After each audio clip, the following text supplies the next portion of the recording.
Well, thanks to three spirits, Scrooge will have time for himself, but it'll be in the past, the present, and in the future. Here's your Christmas spot in the memory lane of Mickey's Christmas Carol, The Ghost of Christmas Past, Present, and Yet to Come.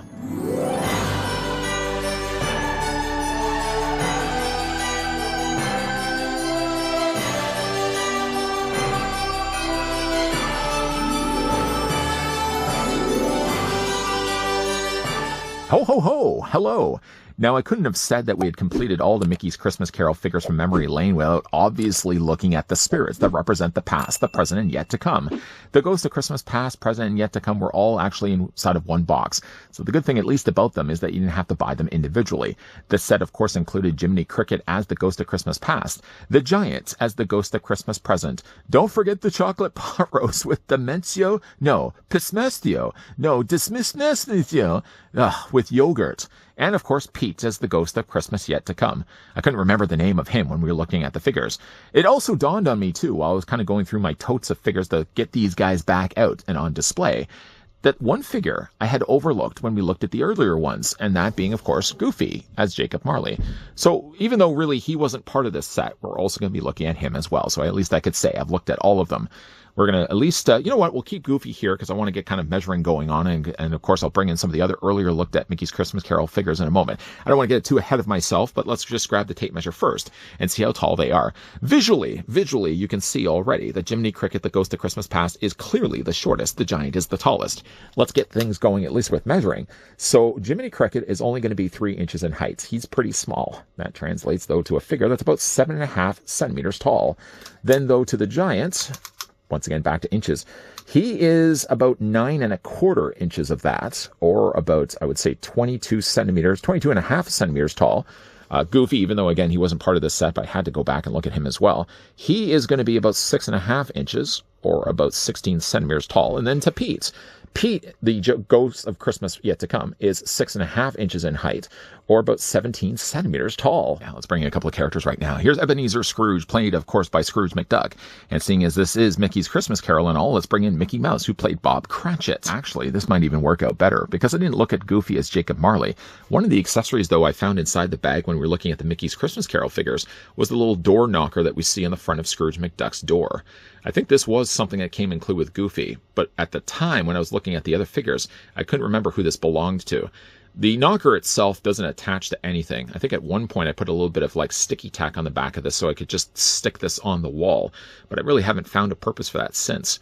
I believe this did come included with the Goofy. It's a nice detail. I mean, obviously, gosh, it is one of, I think Jacob Marley is one of the funnier aspects of Mickey's Christmas Carol, which, you know, as a kid, you really think it's a lot longer of a movie, and then you realize it's just a little more than 20 minutes. As for Jacob Marley, though, he's got all this stuff going on for him. And a couple of these pieces, actually, I don't know if they necessarily broke off or they just came off loose. Clearly, though, he has his chains here. The chains do have the keys on the side, so I don't know if at any point if he can unlock himself from his own chains. That kind of sort of seems like it defeats the purpose completely. Or maybe he uses those keys to get into Ebenezer Scrooge's room. I don't think that really works either. I love when he sees his way out the door and he walks down and misses. What does he miss? That one stair? Goes, oh! And he falls down the stairs. I think that's hilarious. The chains themselves, I think there were actually 2 versions of Goofy too. There was this one and there was the glow in the dark. I thought, though, the blue one made a little bit more sense. I never really picked up the glow in the dark, nor do I have really any interest in it either.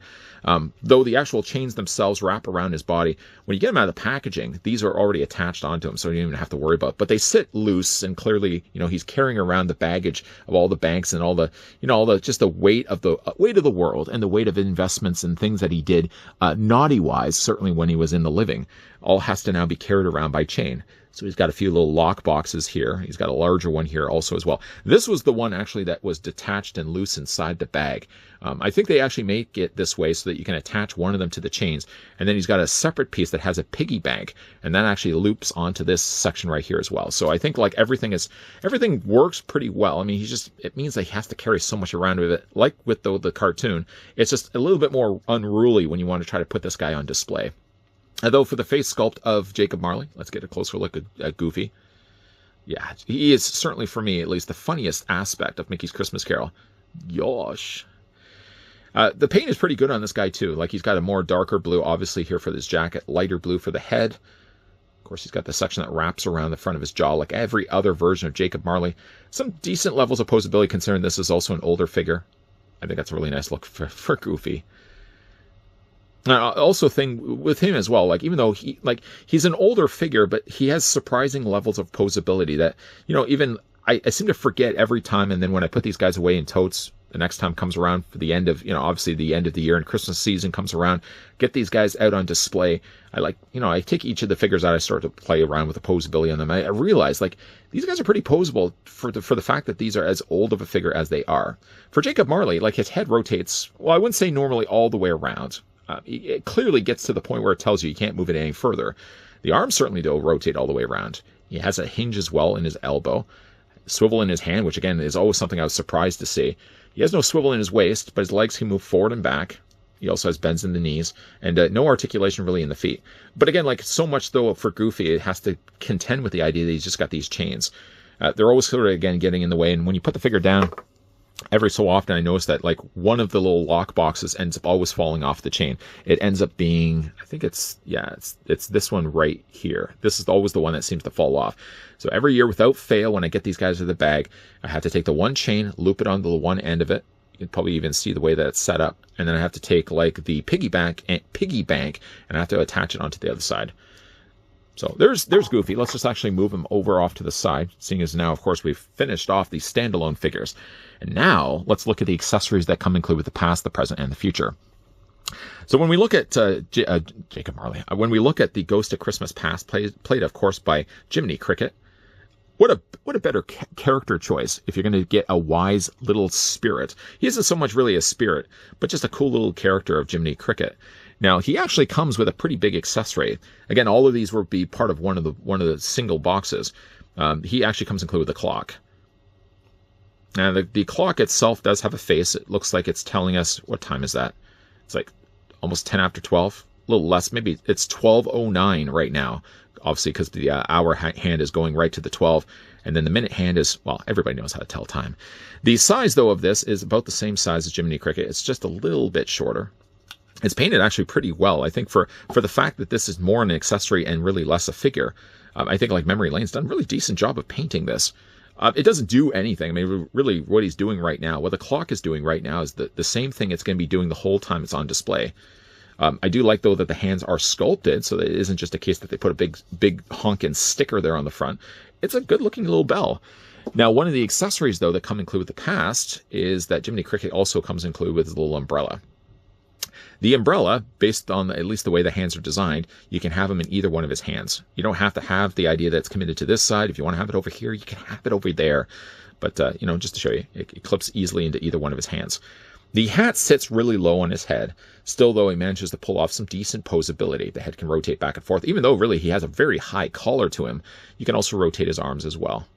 There's a little bit of swivel there to the hands. Of course, you can move his feet back and forth. Not a whole lot. Actually, now that I think about it, yeah, he does have a swivel, a little bit of a movement for his legs, but they always seem to be really tight. No swiveling in his waist or anything like that. So there's the Ghost of Christmas Past. Put him right over there. My favorite, though, from this, and even though really outside of Goofy, my favorite character from the three, Ghost at least, is the Giant. He never can quite get out exactly what he wants to say. Now, he actually comes included with a pretty splendid looking dish. Looks to be a pig. Pig's got a little apple inside of its mouth. It looks like just everything. Got some potatoes. I don't know if those are tomatoes. I don't know if I would be cooking potatoes and tomatoes together. Got some carrots. Yeah, that's quite a spread. The thing about it, though, is looking at the character, unless I'm missing an accessory, maybe I am, it almost looks like he really should be holding something. The thing that I thought would be perfect for him, and I have to go back and watch my older video to see, in fact, if the figure had that, is the little lamp light. The light that he takes from the street, and he turns it on like a flashlight to shine inside the people's homes. I mean, even just by the way that his fingers are gestured like this, picking up actually right now, see the way that they're actually closed, it looks like really he should be holding something. But again, I looked inside the bags, from what I remember, I don't even think he had anything. And every time that this guy goes out yearly, I never seem to have an accessory that goes into his hands. Either way, though, one thing, though, he does have for an accessory is the wreath that's going to go over his head. It's not frictioned on at all. So, really, when you're putting it on top of his head, the moment you move this figure upside down, tilt him forward, he's probably going to just drop the wreath every time. but at least it just sits on top of his head. He's a happy-looking man. He knows so very little. Luckily, he knows... I mean, if he was the ghost of Christmas past, he'd know nothing at all about history. He's bumbling and stumbling his way through the city streets, lifting up the rooftop buildings, looking inside, people, of course, screaming inside. He's such a happy-looking guy. And I think the figure looks exactly like he does in the cartoon. Actually, all of them, really, for that matter. Now, he has a rope that ties the jacket together, this robe that he wears. The robe technically also has Velcro there on the top. What it also has down below is the way it came out of the box, and I've actually yet to remove these. These little plastic clips. It's the same thing that kind of keeps the tags on your clothes when you buy them in stores. Unfortunately, the thing about this, though, is while it does a good enough job of keeping it together, it looks really ugly from the front. It looks even uglier when we see it on Pete. But I have yet to really cut this. I have no real need to cut this either. I mean, obviously it's an eyesore, but at least it keeps the robe on his body. If I was to lift this up, what you basically be seeing underneath is a belly top. I mean, he's barely fitting into that shirt. And he also has himself these long pants. Again, he has some posability. There goes the wreath. He has some posability. Very mild levels of posability on this guy. So like his head rotates back and forth. You can also move his arm forward and back. Can't move his arm out, which, again, I really wish that all these figures could have also had a shoulder joint. We'd be able to move their arms outward, but can't seem to, unfortunately, do that. He has a bend at the elbow. No swiveling, though, in his hands. But again, it looks really like the giant should have had something in his hand. I'm going to have to go back and, dare I even want to say, go back and watch my older video of this. But I mean, for the years that this guy has gone out, every single year, I always see the same thing. I look at his hand and I think to myself, he must have had something in his hand at one point. Again, this one doesn't do anything either. I mean, he's just basically more just a pointing hand. And for his legs, they move forward and back. That's all you're really going to be getting for the giant. Let's get the wreath back on his head. And we'll just slide him back just a little bit here. And then on to Pete. Pete's a pretty cool one, too. Now, he also comes included with a tombstone that says Ebenezer Scrooge on the front. It's molded from all the sides. Even though it feels like it's hollow, it's got some cracks and stuff in there as well. It's a really neat-looking tombstone. Again, like any of these accessories are ones that still include the figures when I put them out on display. I don't look at any of these things and think, even though really this has no place, I mean, really for that matter, the clock at least you can have on display. I guess the tombstone would also be something that logically you could have on display. The really thing that stands out sort of more like a sore thumb is just like this piece, the little platter. Half the time I usually just have it displayed alongside. I wish there was like a little tabletop. I probably could find myself like a tabletop at least of this size, so I could at least put this on top and have the giant standing with it. Anyways, though, like I said, Pete does come included with the tombstone. Other than short of being light, it's molded fairly well as also. Now, he also comes included with one accessory. Now, his accessory is technically attached to his hand, because Pete also comes included like he does in the cartoon. He smokes. He smokes a whole lot. I think by today's standards, they probably wouldn't have these characters smoking anymore, but that's certainly something that Pete would have done. You can't remove it or anything like that. Maybe you could. I've never really tried to force this out. Maybe it does come out. I think it does. I'm just going to leave it, though. It may have at one point came out of the packaging and I put it into his hand, and then just like all the years since, I was just end up saying, you know what, I'm just going to leave it in his hand and leave it the way it is. Now, unfortunately, though, for Pete, he's got this long robe here. The robe looks like it's made of sort of like a felt material. But though with the giant, it's got all these ugly little tab pieces that kind of keep everything together. Even though, I mean, it's the most obvious here, though, on Pete, it's probably the one thing I would end up leaving on. Even if I decide I want to take the giants off, I don't think it's going to necessarily impact the rest of his robe. He's already got, of course, the rope that comes across for his belt, and he's got the Velcro piece on the top. That's more than enough that even if I took that off, I don't think it would impact his body. I feel, though, with Pete, if I was to clip these off, I think that might be one of the only things that's keeping the top of his tunic together. Like I said, it's on this side. It's ugly. Had they only maybe just used these in red plastic, I don't know if you can get like a red clip or a red tag that's, works the same way as the white. I might have even considered at one point going in there and painting this just so at least it would match the rest of the colors, because I really don't want to clip these off, because I feel like, again, that might be the only thing that's kind of keeping everything in place for him. Now, sort of in the beginning of at the beginning of when at least Scrooge McDuck encounters the ghost of Christmas yet to come, we sort of see him just more like this. We don't really even know who it is necessarily. That is until, of course, he lights what ends up being Scrooge McDuck's tombstone, and then he lifts back the hood. I think he says something along the lines of, "Why, it's you, Ebenezer." And then you can see, again, they've sculpted a really nice face for Pete. I don't think like Memory Lane has used these molds for anything else other than the three ghosts here. But I mean, you would think though, with how good of a job that they've done for the sculpting on all of these three faces, they could have at least got some more mileage out of them and released the figures standalone. Maybe they have. Actually, underneath though, Pete, he does also have the rope there on his belt. If you were to lift this up, basically what you'd be getting underneath though is just a standard brown body. A little lighter, though, to the top, a little bit more of a darker brown down below, and he's also got himself some boots. Pete, though, certainly has the most impressive-looking mold, I think, of the three, but I still think my favorite, though, is the Ghost of Christmas Present. Love that giant. Just a shame that he doesn't come included with a little street lamp flashlight that he has. Other than that, though, he's certainly my favorite of the three. For Pete, though, the Ghost of Christmas yet to come, his head's going to rotate back and forth. It's a little harder to obviously get in there because he's got the hood in place. The arms also move forward and back as well. He's got the bend in the elbow, hands swivel. I mean, the more that I look at this, I think at one point I may have actually even just taken the cigarette or cigar and just wedged it in between his fingers. It certainly does feel like it's a separate piece. And maybe I even had, oh yeah, it is a separate piece. Yeah. But I think the same mindset I probably have is the same one I'm having right now. If I was to remove it, I think I'd just end up losing it. It's just because it's a small piece. It may have would have suffered perhaps the same fate as whatever accessory was supposed to be with the giant in the first place. So that's probably one of the reasons, like, when I put this on display, I look at it, I think, I'm sure I could remove that. And then I have to stop and say, okay, no. If I take it out of his hand, I know I'm just going to lose it. So the other arm obviously moves back and forth. The swivel there also in the hands. There's no waist swivel at all for these figures, but there is technically a swivel there down below for his boots. You can move his legs forward and back. Let me just lift up the rope so you guys can see a little bit better.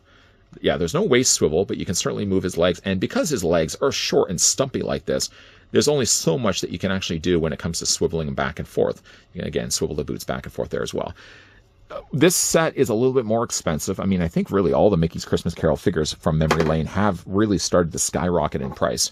People that missed their chance to get this set the first time around, now to go back and get complete sets of these. I want to say like the three ghosts here. The Christmas ghost, I think in fact the way that the box was listed originally, I think probably right now you probably expect to pay anywhere from $100 to $150, even more than that, I would imagine. But again, also, if you have been collecting the other Memory Lane Mickey's Christmas Carol characters, whether it be Scrooge McDuck, whether it be Bob Cratchit, or even again like Jacob Marley, who unfortunately got completely forgotten the first time when I went back and looked at these figures again. I'm glad I really did save these. You know, at one point, I looked at the tote of things that I had for Christmas figures, and I thought, you know, there was kind of that 1 year where I debated whether I really wanted to still have these in my collection. I mean, since then, though, I'm glad that I chose not to get rid of them, not to donate them, because, you know, since then, though, I like to put them on display.